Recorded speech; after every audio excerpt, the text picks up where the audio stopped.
come and share our WordWork professional development. Miss Markham. She teaches kindergarten, and Miss Della Cruz teaches 3rd grade, and I'm Miss Bohannon. All right, so we wanted to talk about the importance of WordWork and how it can help our children get that hands-on experience while they're learning. And as I was doing some of my research, I found that Maria Montessori was one of those first people that did actual studies on how much manipulating and doing the hands-on work really helps facilitate that learning so that they can remember. Do you guys have a certain way that you like to do word work in your classroom? I in 3rd grade do it a little differently than kindergarten. Kindergarten is much more hands-on, but 3rd grade has become a lot more hands-on than you would expect.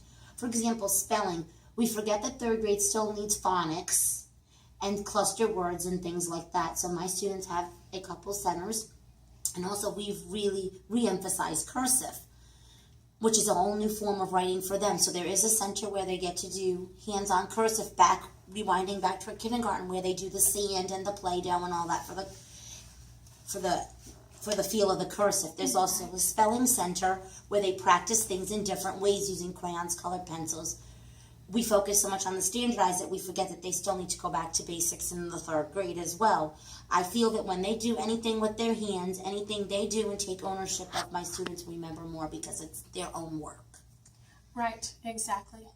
I have a child of my own that makes little flip charts, makes little Venn diagrams, things so that she can put that into her mind and use that over and over.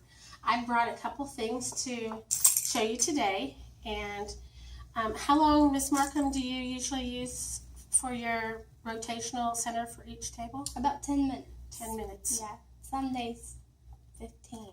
And you have free choice where you let them go choose, or do you have things on the table that are on the floor that they can go and utilize? I have 2 choices at each table. I usually keep the same centers all week. Some of my examples are dry erase board, the interactive word wall. I like the Play-Doh. I like the flip things like you have. I've also got beads where they can spell the words.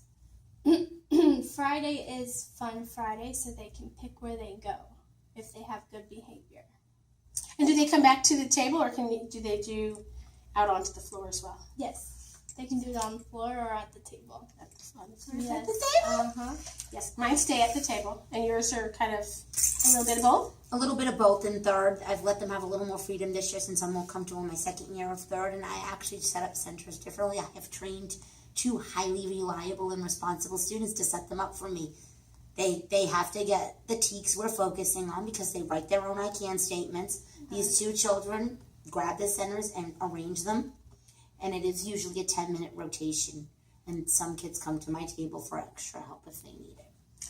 And how do you guys usually teach a new center? Like, I will get an anchor chart or something and teach it that way to the whole group and show them examples of everything and then kind of come and model it. And then I always have to reteach certain items. I have to reteach over and over. Is that how you guys do yours as well? Yeah, I Kind of model check for too. understanding?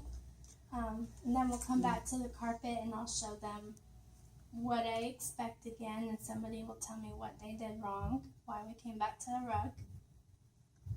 I do the same. I will freeze and stop, and exactly in 3rd grade, the same thing. I will make them redo. I teach and model it first, and then I go back to the beginning because they can't remember 7 or 8 step instructions because the games are a lot longer and a little more complicated. And even I, as an adult, have to read some of their instructions a couple times to really think about what they need to do. And so I will, at the end of every center, I introduce something new. And when the timer goes off, I tell them stop, and then I let them switch, and then I explain it again. And as well, just like kindergarten, they have to go back if they do not meet my expectations and do it all over again. Right. Because I have some things like my little cards here that we have with our sight words that they're just getting introduced to. Here's some sight words. They do well with those. But this center, I love this center. And I've seen some people this last week that were using rhyming words like jam, and then they were saying ham. But these I have the hardest time because I'll look over from my guided reading table, and instead of building words, they're building cube trains like we use in math with their Unifix Oh, cubes. yes. And so I'll see huge towers, so we have to kind of revamp and go back and say we're looking for these words, and then you make up your own words. Have you found any centers games that you really have to just kind of keep reintroducing like that, or usually people get it? You can't quite get this one. I don't know why. Nope, I have blocks too, and I have the same problem. Which is they're still interacting, but Yeah.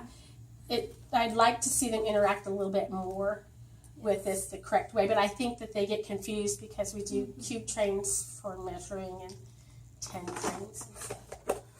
I see it a lot in third grade because they have whiteboards and whiteboard markers, and they will tend to draw and write notes to their friends rather than do what they're supposed to do. So there's a lot of reteach involved in that, and there's, I'm more heavy-handed on the consequences. So there is a consequence where you have to put the whiteboard away and come to my table and choose something different. Right. We have to use the things properly. So you use a lot of informal observation. Yes, absolutely. I've got some. I haven't seen these with words, but I'm going to look for them. One of our vice principals said she just got one that had lowercase as well. They love this because it's magnetic and it teaches them the strokes. And then they can wipe it off. Of course, Miss Bohannon cannot do it upside down. Anyway, do you do like upwards and some of those things in your class, or? Yes. Yeah, I noticed they're starting to really rhyme because we've been working on that. We've been making some little Frere models. So we've been trying to do as much of the word work as we can. I don't know if you have similar, Miss Markham, of those? No. Okay, these I just got this year, and they're really nice because this first book, so that's tag, and they build tag. And then TAG is already there, so they just changed the first letter to make it wag. And then at the very end, it completely changes up to a different word using the endings. So I found that kind of helpful. And is there any other ways that you guys assess your students for understanding exit tickets? I'd use a lot of exit tickets in third grade. They need to fill out index cards before they can go somewhere. And that counts as an informal grade as well. Okay. So they have to hand this. I use a lot of sticky notes and anchor charts in third. So my previous thinking from kindergarten to now has been revamped. I do believe that them using these centers in kindergarten really helps them in third because they need all the kind of exposure they can to words and manipulating words, because as they get to third, I see a difference in children that did not have that exposure at an early elementary age to the children that did have it. There is a big difference. I see it in third. So this foundation is highly important with this type of word work and exposure to manipulation of words. Yeah, that's what I found it very effective. We used to just do more of the little flashcards similar to this, and they would kind of, memorize those cards. But this, to be able to build your own words and sentences, really makes a difference of how they remember it. All right, well, I appreciate ladies coming to my session, and next time we meet, if you guys have something that you'd like to share and bring on in, that would be great. Awesome. Thank you for having us. A lot of great information. Thank you. Thank you.